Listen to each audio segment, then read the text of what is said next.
ഈ കഥ നടക്കുന്നത് എറണാകുളത്തിനടുത്തുള്ള ഒരു കൊച്ചു ഗ്രാമത്തിൽ. കഥാപാത്രത്തെ അവതരിപ്പിക്കുമ്പം ഒരു കഥാപാത്രം അല്ലെങ്കിൽ ആ റോൾ ആവശ്യപ്പെടുന്നതിനപ്പുറം സ്പർശിക്കുന്ന ആൾക്കാരുണ്ടോ? നടന്മാരോ അങ്ങനെയുള്ള ആൾക്കാരോ ഉണ്ടോ? ഒരു അപകട സൂചന.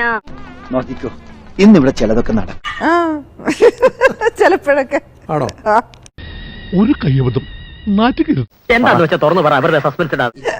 മാറി നിൽക്കുന്ന പറഞ്ഞിട്ടുണ്ടോ? ഇല്ലില്ല, ഞാനതിന് കോമഡി ആക്കും. ഇതൊക്കെ കേട്ടിട്ട് എന്റെ വൈറ്റമിൻസ് ചോർന്ന് പോണു വിക്രമ.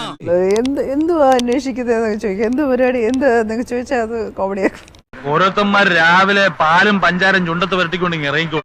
ദേഹത്ത് സ്പർശിക്കുന്ന കോമഡി ആയിട്ടാ കാണാം. ഞാൻ കോമഡി ആയിട്ടാ കാണുന്നത്. ഇത് അവർക്ക് തലയ്ക്ക് സുഖമില്ലാത്തൊരു നമ്മൾ എന്തെടുക്കാനാ? ജോലി ചെയ്യുമ്പോ അവർക്കത് അവരുടെ ഒരു ഇല്ലായ്മയല്ലേ, പാവം.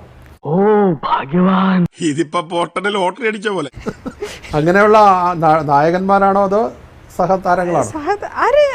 ആരായാലും. പക്ഷെ എന്റെ നോവലിൽ ഇപ്പോൾ ആവശ്യം അപ്രതീക്ഷിതമായ അങ്ങനെ ഒരുപാട് പേരങ്ങനെ ഒന്നോ രണ്ടോ പേരാണ് അങ്ങനെയൊക്കെ ചെയ്തിട്ടുള്ളത്. അതിനെ ഞാൻ ഇങ്ങനെയാണ് ഡീൽ ചെയ്യുന്നത്. ഇവനൊന്നും നമ്മളെ പോലെ സംസ്കാരമുള്ള കുടുംബത്തിൽ പറഞ്ഞവനല്ല കരിമിക്ക. പറ്റിട്ടില്ല. പരാതിപ്പെട്ടു എന്തിന്? മൊട്ടുസൂചി ഒന്നും കൈവച്ചിട്ടില്ല.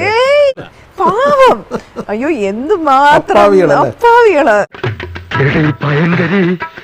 ആദ്യത്തെ ഒരു അനുഭവം എന്ന് പറഞ്ഞാല് ഒരു തമിഴ് നടൻ.